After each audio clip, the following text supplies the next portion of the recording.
ابھی میں اسلام آباد میں تھا, ایک بزرگ سے ملاقات ہوئی, بڑا اکرام کیا انہوں نے, اللہ ان کی عمر میں برکت دے. وہ عجیب بات بتائی انہوں نے, دیکھو کیسے کیسے لوگ سوچتے ہیں. ابھی تو وہ بوڑھے ہو گئے, بوڑھے تو نہیں کہنا چاہیے ان کو, بزرگ ہو گئے, یعنی وہ بہت غصہ نہ ہو جائیں گے مجھے بوڑھا کیوں کہتی ہے, بوڑھے نہیں ہیں, یعنی صحیح ہیں, یعنی سفید بال ہیں تو اس لیے میرے منہ سے غلطی سے نکل گیا, ورنہ وہ ماشاءاللہ جوان ہیں. تو مجھے کہنے لگے کہ میں دبئی میں تھا, اللہ نے مالی وسعت بھی بہت زیادہ دی ہے, بہت اللہ نے ان کو مالی وسعت سے نوازا. کہہ رہے میرے جب ولادت ہونے والی تھی میری اہلیہ کے ہاں, تو مجھے نہیں پتا تھا بیٹا ہوگا بیٹی ہوگی. میں نے اللہ سے کہا اللہ اگر بیٹا ہوا تو اس کو میں دین کی خدمت کے لیے وقف کر دوں گا. بہرحال ایسا ہی کیا, آج ان کا بیٹا ماشاءاللہ پڑھ رہا ہے جامعۃ الرشید میں. کہہ رہے دوبارہ دبئی میں ایسا ہوا کہ میرے ہاں جب ولادت کا وقت آیا تو مجھے اندازہ ہوا کہ یہاں گائنی کی فیمیل ڈاکٹرز بہت کم ہیں. پردے دار عورت کے لیے میل ڈاکٹر سے بچے کی ولادت کا عمل یہ اس کی غیرت کے خلاف. انہوں نے کہا غیر مسلم تو اس کی پرواہ نہیں کر رہے ہندو, لیکن مسلمانوں کے لیے تو یہ بہت ضروری ہے. کہتے میں نے ارادہ کیا اللہ میرے بیٹی ہوئی تو میں اس کو گائنی کا ڈاکٹر بناؤں گا. میں سمجھا پا رہا ہوں اپنی بات. اللہ نے 3 بیٹیاں دی, تینوں کو گائنی کا ڈاکٹر بنایا, اور اب وہ گائنی کے ڈاکٹرز ہیں. لیکن بچپن سے ان کی تربیت کی کہ تمہیں میں نے ڈاکٹر بنانا ہے اور گائنی کا, اور اس لیے بنا رہا ہوں تاکہ جو لڑکیاں ہیں ان کو میل ڈاکٹر کی ضرورت بولو نہ پڑے. اور میرا یہ ہدف تھا, تمہاری ولادت سے پہلے میں نے اللہ سے یہ وعدہ کیا تھا, لہذا تم نے کوئی ایسا کام نہیں کرنا جو شریعت کے خلاف. کیا مطلب؟ نارمل ڈیلیوری ہے, آپریشن کی طرف نہیں لے کے جانا. دیکھو مجھے ڈاکٹر لوگ کہتے ہیں ابے تمہیں کیا پتا ان چیزوں کا, میرے ماشاءاللہ 15 بچے ہیں, مجھے پتا ہے کہ اس بارے میں پاکستانی ڈاکٹر, معذرت کے ساتھ ان ڈاکٹروں کی بات کر رہا ہوں جو یہاں نہیں بیٹھے ہوئے, جو گائنی کی ڈاکٹرز ہیں ان میں اور قصائی میں کوئی فرق نہیں ہے, سوائے ان ڈاکٹرز کے جو میرا بیان سن رہی ہیں. وہ اچھی ڈاکٹرز بھی ہے الحمدللہ. فوراً آپریشن, وہ چاپڑ اور چاقو چھوڑے لے کے نا قصائیوں کی طرف پہلے بیٹھے ہوتے ہیں. یہ صرف پاکستان میں ہو رہا ہے, باہر دنیا میں نہیں ہے. میں نے اس پر پہلے بھی ایک بیان کیا, تو اتنا غصے ہو گئے ڈاکٹر آپ کو کیا پتا ایکچولی یہ ہوتا ہے. ابے بھائی چھوڑ دے یار, ایکچولی یہ نارمل ایک نیچرل پروسیس ہے. پھر میں نے مثال دی تھی ایک دفعہ بیان میں کہ بکریوں کو دیکھو, بلیوں کو دیکھو, گایوں کو دیکھو, سب کے نارمل ہو رہی ہے, انسانوں پر کم بختی کیوں آئی ہوئی ہے. اس پہ میرے خلاف کلپ کہ اس نے عورتوں کو معاذ اللہ گائے اور بکریوں سے ملا دیا. میں خواتین کو گائے بکریوں سے نہیں ملا رہا, ہم عزت کرنا جانتے ہیں الحمدللہ. میں مثال دے رہا ہوں کہ ایک نیچرل عمل ہے, اس سے صرف انسان نہیں ہر مخلوق گزرتی ہے. کسی مخلوق کے آپریشن نہیں ہو رہا, یہ کم بختی انسانوں پہ کیوں آئی ہوئی ہے. آپ کہہ سکتے ہیں کہ کچھ کیسز, تو ہم بھی مانتے ہیں بھائی کچھ کیسز ایسے ہوتے ہیں جن میں آپریشن ضروری ہے, لیکن کچھ ہوتے ہیں نا, سینکڑوں میں کوئی 2-4 کر لو. یہاں تو ہر دوسری عورت کے آپریشن, ہر تیسری عورت کے آپریشن, اور اگر کسی کے نارمل تو اگلا بچہ پھر آپریشن. یہ قدرت کی طرف سے نہیں ہے, یہ ڈاکٹروں کی طرف سے ہے. سمجھ میں نہیں آ رہی بات؟ یہ کچھ بھی ہے ڈاکٹر, اس میں 2 ٹینشنوں سے ڈاکٹر بچنا چاہتی ہیں جو گائنی کی ڈاکٹرز ہیں. نمبر 1 روکڑا ملتا ہے اس میں آپریشن میں, نمبر 2 ٹینشن فری. جو نارمل ڈیلیوری ہے اس میں بعض دفعہ 1 ہفتہ بھی لگ سکتا ہے, 3 دن بھی لگ سکتے ہیں, 4 دن بھی لگ سکتے ہیں, وہ تو نیچرل پروسیس ہے نا. ڈاکٹر کہتی ہے بھائی میرا پیشنٹ ہے, جان چھڑا, لا چاپڑ لے کر آ بھائی, لا شاباش, چاپڑ تو زیادہ ہو گیا, لاؤ بھائی ابھی ہمارے پاس ٹائم نہیں ہے, 20 پیشنٹ ہم نے اور نمٹنے ہیں.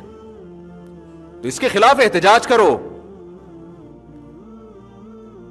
ریڑھ کی ہڈی میں عورتوں کے انجیکشن لگ رہے ہوتے ہیں آپریشن میں, کتنا سخت پروسیس ہے. پھر اگلے بچے کے مسائل کھڑے ہو جاتے ہیں, پھر ان کی جو خواتین کی فٹنس کی ایسی کی تیسی ہو جاتی ہے. پہلے کم مسائل ہیں یار, آپ ایک اور, یہ تو نیچرل ہے. ہم باہر ملکوں میں بھی گئے ہیں, وہاں سب کہتے ہیں کہ بھائی یہاں آپریشن پہ پابندی ہے. پیشنٹ جو پاکستانی خواتین ہیں وہ کہہ رہی ہوتی ہیں جرمنی میں, پیرس میں جو رہتی ہیں نا کہ آپریٹ کرو, ڈاکٹر منع کرتی ہے نہیں بھائی یہ اجازت نہیں ہے, انلیگل ہے, جب تک شدید مجبوری نہیں ہوگی. تو نیچرل ایک عمل کو, قدرتی عمل کو آپ نے کیا بنا دیا, ڈاکٹروں کی بھیٹ چڑھا دیا یار اس کو. تو میں بات کیا کر رہا تھا, یہ مجھے غصہ آ گیا اصل میں دیکھ رہا ہوں نا آج کل مارکیٹ میں ہوئی ہے. ہاں تو وہ انہوں نے اپنی بچیوں کو ڈاکٹر بنایا کہ بھائی ٹھیک ہے تمہیں پیسے بھی ملیں گے لیکن پہلے انسانیت کا بھلا. آئی بات سمجھ میں؟ تو یہ وہ لوگ ہیں جن کا ویژن کیا ہے, آخرت. تو اس میں انہوں نے اپنی بچیوں کو ڈاکٹر بنا دیا. آپ بھی اس جذبے سے بنا دو بھائی, عالمہ بھی بناؤ, ڈاکٹر بھی بناؤ, جو آپ پہلے ہدف بناؤ کہ میں نے کرنا کیا ہے, اصل آخرت ہے. پھر آپ عالمہ بناؤ تو بھی فائدہ ہوگا, ڈاکٹر بناؤ گے بولو تو بھی فائدہ. اگر ہدف دیے بغیر بنا دیا تو وہی ہوگا جو ہو رہا ہے مارکیٹ میں. چاپڑ چل رہے ہوں گے, ہاں بھائی لے آ بھائی اگلی پیشنٹ, ایسے ہی ہو رہا ہے نا. ابھی ہمارے ایک دوست کے ساتھ ایسا, میرے تو بہت واقعات ہیں, میں اگر سنانے بیٹھوں نا جو میں دعویٰ کر رہا ہوں یہ غلط دعویٰ نہیں ہے. ڈاکٹر بہت غصہ کرتے ہیں میرے بھائی, یار مفتی صاحب تم ہماری فیلڈ میں کیوں ٹانگ رہے ہو, تمہیں کیا پتا آپریشن کرنا ہے. بھائی ہمیں اتنا پتا ہے کہ یہ نیچرل ہے, ٹھیک ہے کچھ پیشنٹ ایسے ہوتے ہیں جن میں آپریشن ضروری ہے لیکن اتنے نہیں جتنے آپ لوگوں نے بنائے ہوئے. یہ اس کا مطلب یہ قدرت کا نظام ہی سارا بگڑ گیا ہے, نظام ہی خراب ہو گیا ہے. ہمارے پاس تو اتنے ہمارے دوست ابھی چند دن پہلے ہوا, وہ لیڈی ڈاکٹر نے کہا کہ لازمی آپریشن ہی ہوگا. اس نے کہا میں آپ وائف کو لے کے ہی نہیں جاتا, کہیں اور لے گیا. وہ نارمل ہوئی اس میں. ہم نے تو ایک جامعۃ الرشید کو ہاسپٹل بند کیا اس چکر میں. ہمارے یہاں جامعۃ الرشید والوں نے ایک ہاسپٹل کھولا, اس میں یہی گائنی کی ڈاکٹرز بھی. اور تو کیا ہوا ہے کہ وہ ایک ڈاکٹر نے کہہ دیا کہ جی یہ آپریشن والا کیس ہے. ان لوگوں نے کہا نہیں ہم نہیں آپریشن کی طرف جائیں گے. آئے ہیں باہر, وہ بیچاری خاتون کے ٹیکسی کے اندر ولادت ہو گئی نارمل. تو ہمارے استاذ کو پتا چلا, انہوں نے اسپتال ہی بند کر دیا. انہوں نے کہا لوگ ہم سے بدگمان ہوں گے کہ یہ مولانا لوگوں نے ٹرسٹ کھولا ہوا ہے اور کیا کیا. انہوں نے کہا بھائی یہ بند ہی کر دو سارا سیٹ اپ ہی. جب تک کوئی ایماندار ڈاکٹر نہیں ملتے, جب تک کوئی ایماندار گائنی کی ڈاکٹر خاص طور پہ. تو اب دیکھو جس کا ویژن کلیئر ہوتا ہے نا, تو انہوں نے اپنی بچیوں کو ڈاکٹر بنایا اور اللہ کا شکر ہے وہ دین کو بھی زندہ رکھا ہوا انہوں نے. اور یعنی ایسا بھی نہیں ہے کہ پیشنٹ کے ساتھ کچھ غلط ہو رہا ہو. اور یہ بھی بتا دوں بعض دفعہ ڈاکٹر کا قصور نہیں ہوتا, ہاسپٹل کی طرف سے ڈاکٹر صاحب کو آرڈر ملتا ہے کہ اتنا پیسہ ہمیں منتھلی چاہیے, اتنا پیسہ ہمیں منتھلی چاہیے. اب میں نے کہیں یہ بیان میں کہہ دیا کہ ایک ڈاکٹر نے مجھے خود بتایا کہ ڈاکٹر نے ہمیں ہاسپٹل کی طرف سے کہ بھائی ہمیں اتنا پیسہ چاہیے تو ہم آپریشن کرتے ہیں. تو وہ بیچاری وہ ڈر گئی. 2-3 سال پہلے انہوں نے مجھے بتایا تھا, تو میں نے ان کا نام لیے بغیر بتایا, وہ بیچاری اتنا ڈر گئی کہ وہ نمبر ہی, وہ میں نے دوبارہ رابطہ کیا نا میں نے کہا میں نے اس لیے رابطہ کیا کہ کوئی ایسی گائنی کی ڈاکٹر ہونا جو آپریشن سے, میں نے ان کو مشورہ دیا آپ اپنی الگ کلینک کھولیں.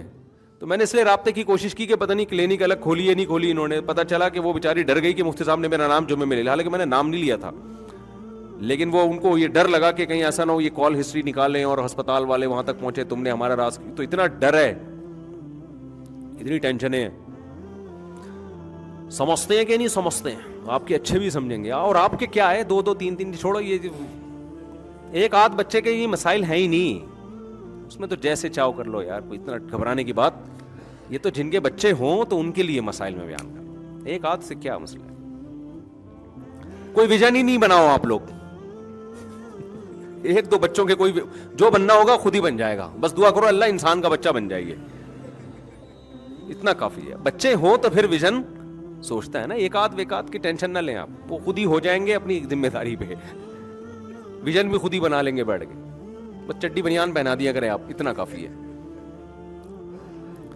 تو خیر آخرت کو سامنے رکھ کے ایک ہدف بنانے کی میں نے آپ کو ایک مثال دی ہے, اور ایسی درجنوں مثالیں ہو سکتی ہیں. فوج میں بھیجیں آپ اپنے لوگوں کو, آپ تجارت میں ڈالیں اپنے لوگوں کو, ہوگا وہی جو اللہ چاہے گا, وہ نہیں ہوگا جو آپ چاہیں گے. لیکن آپ اچھا چاہیں گے تو آپ کو چاہت کا ثواب ملے گا. پھر اسی حساب سے اپنی لائف کو آپ ترتیب دیں. پھر اس میں گٹر کے ڈھکنوں پہ بیٹھ کے ٹائم کو ضائع بولو نہ کریں. ڈبو میں, سنوکر میں سارا دن ٹی وی کے سامنے بیٹھ کے میچز دیکھنا, آپ کا دیکھو جس ٹیم نے جیتنا ہے وہ جیت جائے گی, جس نے ہارنا ہے وہ ہار جائے گی. آپ کو اس سے کخ بھی فائدہ ہونے والا نہیں ہے. یا تو ہوتا نا آپ کے ٹی وی کے سارا دن بیٹھنے سے پاکستان جیت جاتا تو میں بھی بیٹھتا, پھر ہمیں بھی ملک سے محبت ہے الحمدللہ. میں کہتا یار میں میچ دیکھوں گا سارا دن بیٹھ کے, کیونکہ یہ اطلاع آئی ہے کہ اگر مفتی صاحب نے میچ دیکھا تو جیتے گا پاکستان.